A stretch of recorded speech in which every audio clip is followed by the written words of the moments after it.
If you help your toddlers with stuff right now, it doesn't mean you're gonna have to help them with those same things forever. Got a few comments like this on a video where I was talking about strategies to help your little kids pick up their toys, pick up their blocks when they didn't want to clean.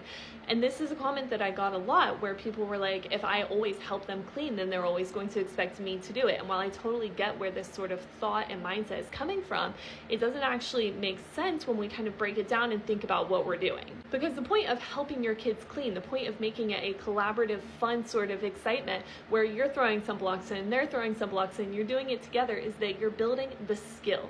It's not that you're doing it for them. It's not that they're getting out of having any responsibility, right? Although we have to talk about like what's a responsibility that makes sense for a 2-year-old or a 3-year-old kid. But what we're actually doing is we're building the skill of observing our location, of taking care of our things, of making things fun so that we're responsible for our items and we take good care of them, because in our family we value our things and we want to have a clean environment. We're building these skills of putting things back when we're done with them, etc. We're building these skills of we work as a team and we come together and we help each other in our family because that's something we believe in. We're building the skills.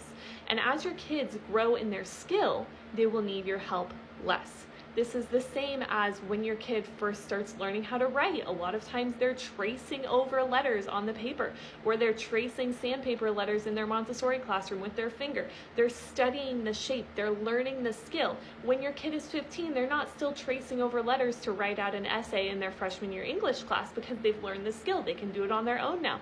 This is the thing. I feel like a lot of times as parents, there's this underlying fear with our kids, especially in the little years, right? When things are really overwhelming, they're really chaotic, they're really hard. There's a lot for you to do as the parent, mentally, emotionally, physically for your kids.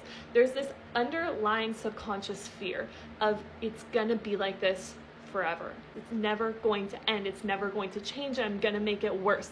I'm enabling it. I'm creating this really bad habit or pattern.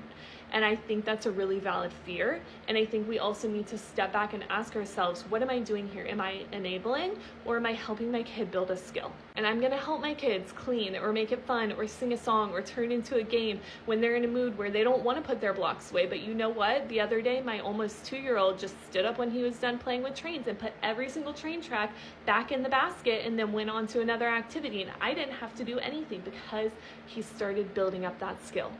And now my 3-year-old has that skill. And now my 5-year-old can clean most things on her own.